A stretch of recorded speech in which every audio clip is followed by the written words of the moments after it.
the choice that haunted the White House for decades. It seemed reasonable at the time, necessary even, and for years, no one questioned it out loud. Some decisions inside the White House do not announce their weight immediately. They settle quietly into policy, accepted as practical solutions to immediate problems. Today, when history is re-examined through long arcs instead of single moments, those choices look different, because consequences rarely follow on schedule. The choice was made under pressure, competing priorities, limited information, a demand for decisiveness. Advisors framed it as temporary, adjustable, something that could be revisited once conditions improved. That framing made it easier to accept. At first, the decision worked, or appeared to. Immediate risks were contained. Criticism softened. The sense of urgency faded. What mattered then was stability, not foresight, and stability was delivered. As administrations changed, the choice remained. It was inherited rather than reconsidered. Each new team accepted it as part of the landscape. Questioning it felt unnecessary, even disruptive. After all, it had not caused visible harm. Not yet. What few realized was how deeply the decision had embedded itself. It shaped assumptions. It narrowed alternatives. It influenced responses to challenges that came later. Over time, it stopped being seen as a choice at all. It became baseline. The White House moved forward, unaware that a future cost was quietly accruing, the kind that only appears when conditions change, when context shifts, when yesterday's solution becomes today's constraint. By the time the consequences began to surface, the original reasoning was distant. The people who made the choice were gone. The urgency that justified it had faded, but the decision remained unchallenged and unquestioned. And that is how certain choices begin to haunt institutions, not through scandal or failure, but through endurance. As years passed, the decision quietly reshaped the boundaries of what was possible. New challenges emerged, but responses were filtered through the old framework. Alternatives that once existed no longer fit. Solutions bent themselves around a choice no one remembered making. Advisors noticed constraints, but struggled to name their origin. Policies felt heavier. Flexibility seemed reduced. When questioned, explanations referenced precedent rather than purpose.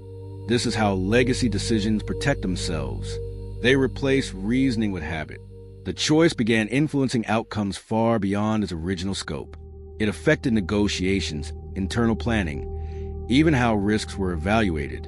What had been temporary became foundational, and foundations are rarely questioned once built upon.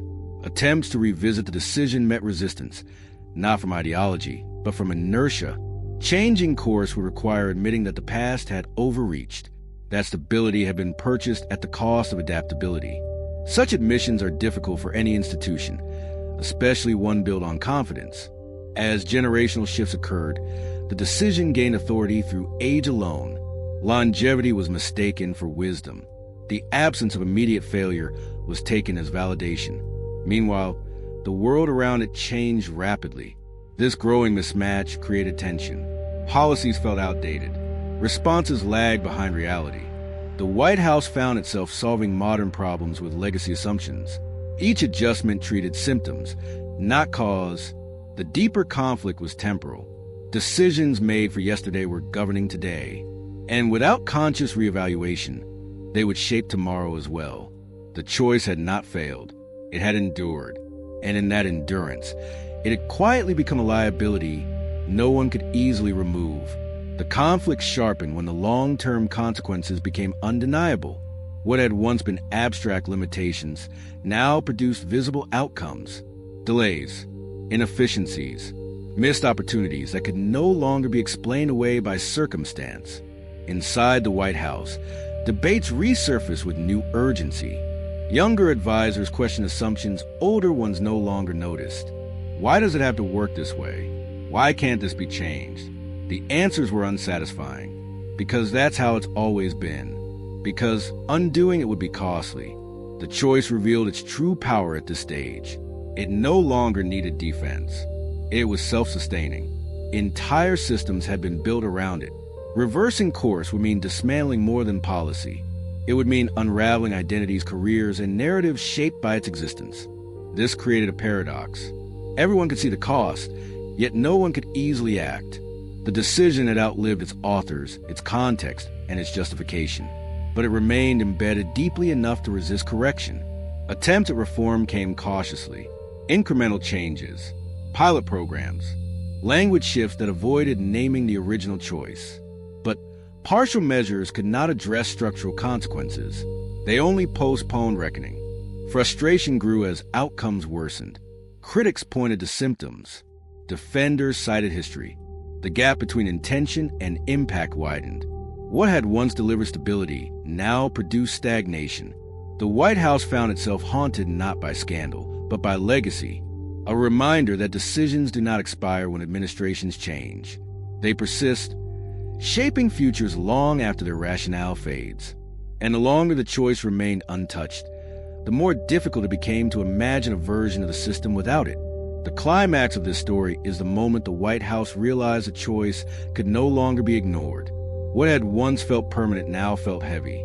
The decision's consequences were no longer theoretical. They shaped outcomes daily. Limited options, forced compromises, missed chances that could not be recovered. The resolution did not arrive as reversal. It arrived as recognition. Recognition that some decisions outlive their usefulness. That stability purchased in one era can become restraint in another. And that legacy, when left unexamined, quietly governs the future. Revisiting the choice required courage. Not just political courage, but institutional honesty. Admitting that a past solution no longer served the present. That endurance is not the same as wisdom. That longevity can conceal harm. This moment did not erase decades of consequence, but it changed the conversation. It reopened questions that had been closed for too long. It allowed possibility to return, even if slowly. The story of the choice that haunted the White House is not about blame. It is about responsibility across time. Decisions echo forward. They shape realities their authors will never see. What matters is not whether choices endure. It is whether they are revisited, whether power remains flexible enough to learn from its own past.